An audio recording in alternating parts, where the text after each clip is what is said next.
Quran. Exactly. So the Quran is not in chronological order. So chapter 1 is not the first. Chapter is actually in the 90s is the first one. The last chapter chronologically to have been composed is Surah 9. It is, bar none, the most violent. It's called Surat al-Bara, which means the chapter of disavowal. And it's basically disavowing all treaties with polytheists and also with Jews and Christians. And it tells Muslims to fight the unbelievers, to slay the infidels wherever you find them, take them captive and lay siege to them. That's chapter 9, verse 5. Chapter 9, verse 29 says specifically, Jews and Christians, fight them until they are subjugated and pay you money. Why? A few verses later, because Islam has been made to prevail over every other religion. Chapter 9, verse 33. Chapter 9, verse 111 is the one that says, if you die in jihad, you will go to heaven. Welcome to Voice and Verdict, where we explore faith-based insights, commentaries, and reviews. Hello everyone, welcome back to the channel Voice and Verdict. Today, we are reacting to a powerful interview with Nabeel Qureshi, where he dives into who Muhammad really was, what jihad means, and whether Islam truly is a religion of peace. Let's jump into it. Muhammad claims to be a prophet around 40 years old, which is 610 AD. And then for the first 13 years, he's preaching a message of monotheism. He's preaching a message of taking care of widows and orphans. He himself was an orphan growing up. His father died before he was born. His mother died shortly thereafter. So he saw the conditions of the underprivileged, and he argued that we should support them and take care of them. That's what his ministry was like for the first 13 years. But when he ultimately fled to Medina, that is when he was able to start fighting. That is when he had an army at his control. And it was that very year that he started launching raids. And from that point till his death, we see a crescendo, an escalation of violence in his life. And when we talk about violence, you indicate, and I'm sorry if I'm pronouncing it wrong, Surah 9 as being one of the most violent books or part of the Quran. Exactly. So the Quran is not in chronological order. So chapter 1 is not the first. Chapter is actually in the 90s is the first one. The last chapter chronologically to have been composed is Surah 9. It is, bar none, the most violent. It's called Surat al-Bara, which means the chapter of disavowal. And it's basically disavowing all treaties with polytheists and also with Jews and Christians. And it tells Muslims to fight the unbelievers, to slay the infidels wherever you find them, take them captive and lay siege to them. That's chapter 9, verse 5. Chapter 9, verse 29 says specifically, Jews and Christians, fight them until they are subjugated and pay you money. Why? A few verses later, because Islam has been made to prevail over every other religion. Chapter 9, verse 33. Chapter 9, verse 111 is the one that says, if you die in jihad, you will go to heaven. So it launches Muslims right before Muhammad dies into this undelimited warfare. There was no end in sight. It was just fight. And that's why Muslims were able to conquer 1/3 of the known world. I'm talking from the shores of the Atlantic to the valleys of India within about 150 years. So where does this idea that this is a religion of peace come from? The religion of peace, Islam is a religion of peace, is found nowhere in the Quran. It's found nowhere in the Hadith. It's not even really found in any polemical literature, any commentaries until the 20th century. So this is a modern phrase that was invented by people in India who were interacting with British folk. This was before India was reverted to its own control. And so that's where we see the phrase Islam is a religion of peace coming up in interactions between Western culture and Islam, usually when we're talking about polemics and apologetics. So is it accurate? Now, how do we mean the phrase Islam is a religion of peace? If we mean that there are peaceful Muslims, no one can argue with that. I would say the vast majority of Muslims in the world are peaceful, and I would say that without hesitation. But if we say Islam is a religion of peace, that's problematic because, again, Muslims are not Islam. Islam is the system. And like I said, Muhammad had been fighting from the first year that he could until he died. And he launched Muslims into battle such that they conquered 1/3 of the known world, and then they kept fighting. From that time until the fall of the Ottoman Empire, Muslims had a significant degree of military control throughout the world. It's really hard to say in any way that Islam is a religion of peace when we're talking about physical peace. peace. Now, when we talk about jihad, not really considered a violent thing, but more defending a faith. Is that correct? In the seeing it West, that way? that's what we were told growing up, that Muhammad only fought defensive battles. He was trying to protect the ummah, the Muslim people. The fact is, though, when you get past the modern narratives and you start reading the text of the Quran directly, and you start reading the history of Muhammad's life directly, there's no question that's not the case. He launched raids. Even the first battle that the Muslims fought, the Battle of Badr, was a result of a raid that he launched against a caravan that Muslims fought. And so from the beginning, there's no real distinction actually in that time between offensive and defensive battles. If you have an enemy, you fight them, is basically the way people saw it. And that wasn't just Muslim, that was everyone back then. But you cannot argue that Islam conquered 1/3 of the known world defensively. That doesn't make any sense. In your book, you also talk about jihad is a defensive move, or could be seen as a defensive move, but it has to be kind of claimed by someone in power. There were rules of jihad that were concretized a few hundred years after Muhammad. So Muhammad didn't lay out these rules per se. After the hadith, the traditions of Muhammad's life were collected, then people systematized, codified jihad. And in that codification process, there were conditions listed. A jihad should only be launched in defense of the Muslim people or for the purposes of advancing the Islamic faith. So it doesn't have to be just defensive. And it should be launched by a leader of the Muslim people. So this is why some people argue that after the Ottoman Empire fell, you couldn't have a legitimate jihad until ISIS came, because ISIS is establishing its own caliphate. And this is why it's such a big issue across the Islamic world, whether to recognize the caliphate of ISIS or not, because if so, then they could launch officially recognized jihad. So it's actually, these rules are important. I was actually speaking to a pastor in Nigeria the other day, and he said that in his neighborhood in Jos, Nigeria, before Muslims attack, and it happens quite regularly, they will distribute pamphlets saying, "Be forewarned, we will be attacking you." Really? Yep, and it's sometime within the next 2 weeks after those pamphlets come, and you ask the question, why would they do that? Because it is one of the rules of jihad. You have to tell the people that they are going to be attacked. Wow. People had asked you to speak into this for a while, and you had said no. Well, the issue of jihad is so charged right now that people will question what your motives are when you talk about it. Because on the one hand, if you talk about jihad as if it's a reality in Islam, then you can come under accusations of Islamophobia.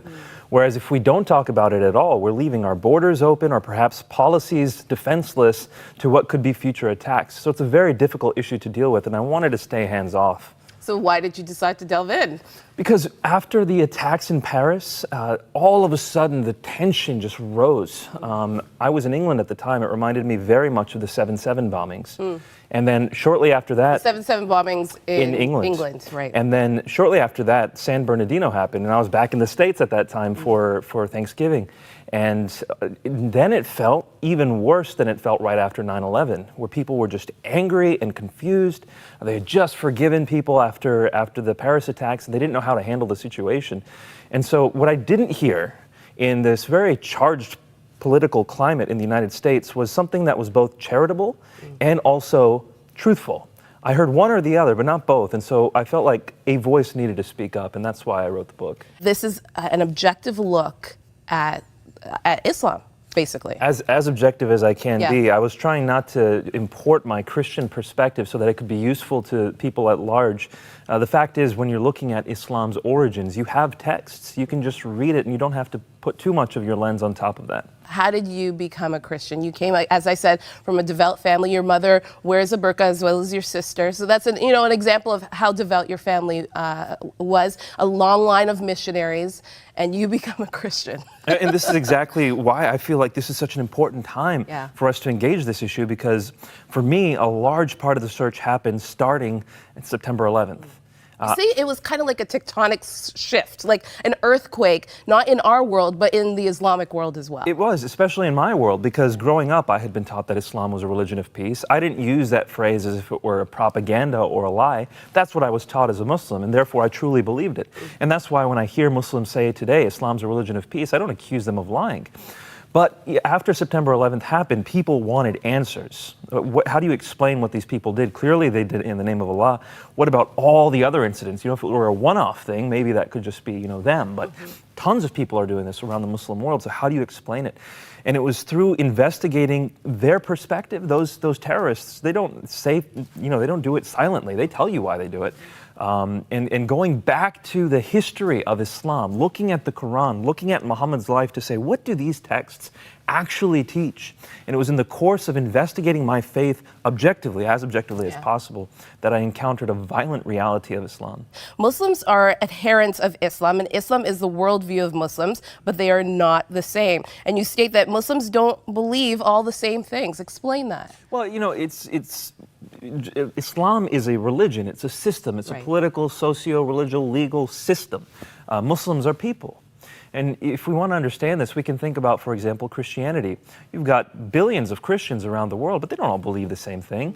Even if the Bible says something, that doesn't mean all Christians believe it. Far from it. People have different interpretations. Some people might never have read the Bible. Some people might be Catholic and import a Catholic tradition. Some people might be Protestant and import a Protestant tradition. Same way with Islam. You've got Islam, which is the system, and Muslims of all kinds of stripes, denominations, cultural backgrounds, levels of devotion. And so Muslims are all different people, so we should treat them, especially from our perspective as Christians, we should treat Muslims as image bearers of God, broken though they might be. Whereas we can criticize Islam as a system, we should love the people. How do you address some of those concerns that people genuinely have? Well, I mean, if you're a Christian especially, there's the leg up, because we can say that Christ loves us all, that Christ died for us while we were yet sinners. And so what that means for us as Christians is that we're called to love everyone. Jesus even says in the Sermon on the Mount that if you just love those who love you, what more are you doing than pagans? You're supposed to love those who do not love you so that you can be perfect like your Heavenly Father is perfect. So with Christians especially, it concerns me when they react with fear. Because what does 2 Timothy tell us? We've not been given a spirit of fear, but a spirit of power and love and self-control. And so we as Christians cannot respond with fear. We have to engage the situation. And I would prefer we not be reactive, but proactive, right? As we have 4.6 million Syrian refugees, let's receive them with love. Let's engage them. They need to know basic stuff like how to drive or how to speak English or what Canadian or American traditions are like. We can teach them that while also sharing our love for God, and that's the perfect opportunity to reach these people. You've received a lot of backlash because you've spoken out about this. Yeah, the problem is that people will see a criticism of Islam as a criticism of Muslims. And I actually kind of appreciate that, because I like the compassion. I like the idea that we should be looking out for those who might come under the gun for being minorities. So I appreciate that. The problem is, though, that Islam is not Muslims. And so when I'm talking about the Islamic faith, the history of Islam, I'm not criticizing Muslims. My mom is a Muslim. My father is a Muslim. I love Muslim people, but I worry about some of the things Islam teaches, because that can affect those who believe the religion. Explain what jihad is. Now, the term jihad itself means struggle. Now, because of that, some people will argue from the Islamic apologetic side that it's an internal struggle, a spiritual striving against oneself. And technically, it can mean that. But in the Quran, the majority of the times it is used, the vast majority, it implies a physical, violent struggle. And in Muhammad's life, we see that very clearly. When he encourages people to engage in jihad, he means to fight physically, to be ready to go out and emigrate and fight. And so after Muhammad's life, after the Quran, as Islamic tradition was being concretized into Sharia, into Islamic law, a very specific meaning of the word jihad came around, a legal term it became, a doctrine, which is fighting physically for the defense of the Islamic faith or for the propagation of the Islamic faith. And so that's what jihad ultimately came to mean. But, I mean, it's not something that all Muslims would take on or say that I'm going to... Exactly. You know, not all Muslims are Islamic jurists. Right. They don't know what the tradition is. So they will hear what their imam has told them, or they'll absorb it from their Islamic environment. For example, when I was raised as a Muslim, I was raised in the West. And so in the West, we say Islam is a religion of peace. And so jihad, I interpreted to be a solely defensive endeavor. Whereas in parts of the world that have seen Islamic power for centuries, for example, Arabia, the word jihad is often understood in a different light because of their context. Their leaders will often give a much more historical account of the term jihad, which is one of the things that is enjoined upon Muslims for the sake of the religion.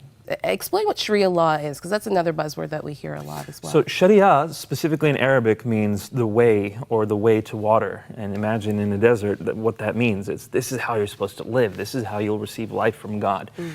So whereas in the Christian faith, the problem with man is sin, which has destroyed us. In the Islamic faith, it's not. The problem with man in Islam is ignorance. And so Islam teaches if you just know the way to live, then you will please God and you can earn your way into heaven, more or less, with God's grace. So that is why Sharia is so important. Muhammad tells people exactly how to live, what to do, whether you can wear gold or not as men, how many women you can marry, how many times a day to pray. That's all Sharia. As a part of understanding the codification, the law of Sharia, different schools of Islam developed. 4 Sunni schools in one branch of Islam, which is called Shia Islam. All of those see Sharia slightly differently. Major overlaps, for example, all 5 schools of Sharia teach that if you leave Islam, you can be killed for it. Okay. All 5 of them teach that. But then there's differences between the 5 as well, like how to pray or whether a woman has to give her consent before being given into marriage. So that's how Sharia differs, and it's directly related to jihad as well, because the extrapolation of jihad from the Quran and the Hadith depends upon one's view of Sharia. And it depends on what the imam or the jurist of that particular school is teaching. Exactly. So one school could teach a certain thing that's different than... Now, and Maggie, this is an extremely important point. Yeah. I'm glad you brought this up, because what has happened is these schools of thought, which were organically developed over centuries, are now moot. They're more or less obsolete because people can go to the internet and they can read what the Quran says for themselves. They weren't able to do that before. They can go to the Hadith and read the Hadith for themselves. And so that people are now bypassing all these traditions, going straight back to the Quran and the Hadith. They're seeing the tremendous violence that are found in Muhammad's life and in the Quran. And that is causing them to do one of 3 things. It's causing them to either become nominal and say, I'm hands off, I don't want to do this. It's causing them to become apostates like me. I saw the violence and I said, this is not the true religion. Or it's causing them to become radicalized. They're saying, this is what Islam teaches, well, that's my religion, I have to follow it.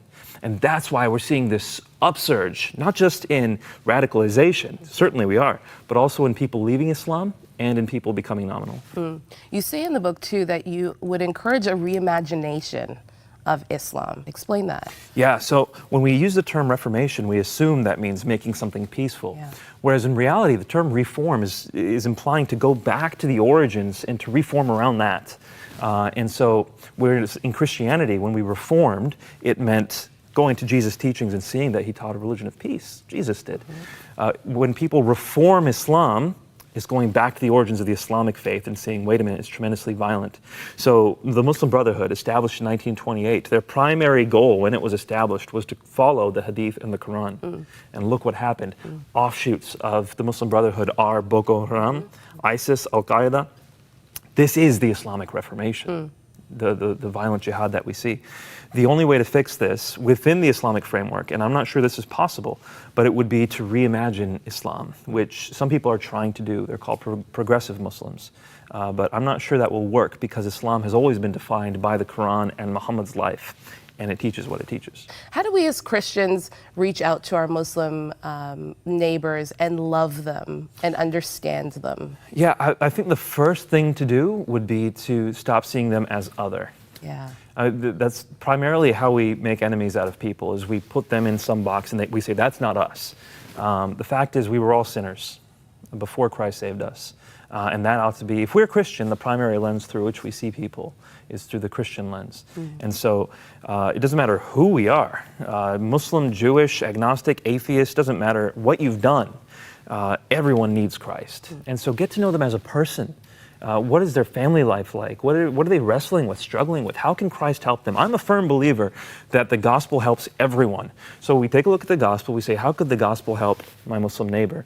And as you become a friend with them, as you live life with them, have barbecues together or watch games together, whatever it is, or whatever women do, as you do that, also share how the gospel would help them in their situation, and let them live life with you, which is how I became a Christian. It was because my friend lived life with me as a Christian, and I saw the truth of the gospel in light of Islam through friendship. But there was something about Christ that led you towards him. What was that? For me, it was the sheer fact that he claimed to be God.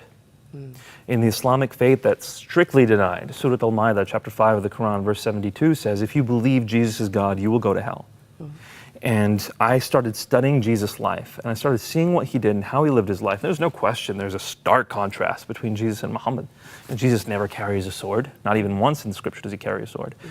Anytime his disciples try to use it on people, he says, put away your sword. He who lives by the sword dies by the sword. So there's Jesus in contrast to Muhammad. But the reality of it for me was that Jesus claimed to be the I Am, that he claimed to be the Son of Man, that he claimed to sit at the right hand of the power.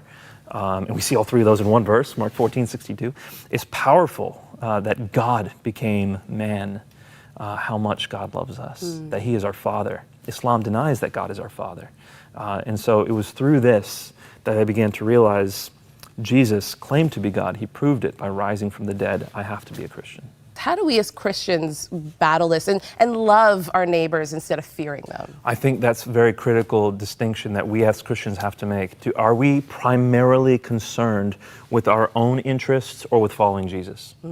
And if we are honest with ourselves and we say, I'm primarily concerned with following Jesus, then the answer is Jesus was willing to lay down his life for the sake of those who were his enemies. Romans 5:8, while we were yet sinners, Christ died for us.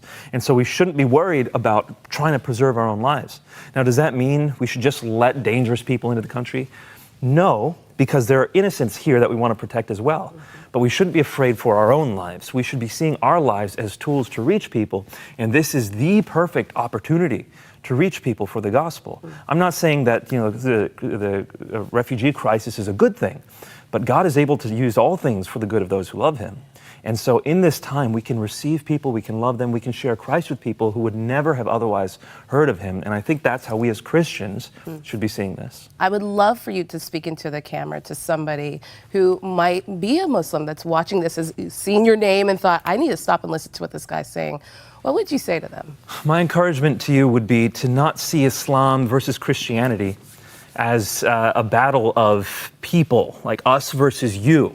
To not see, this as fighting, but a matter of coming to the truth together. Muslims and Christians coming together to find God. All right, so let's drop our reaction on the things Nabeel Qureshi has said. Now, first of all is, who was Muhammad really? According to what it says, right, it discussed the historical evidence or lack thereof about Muhammad's life. It discussed the fact that there is no enough historic evidence about his life, or the historical evidence available lack enough.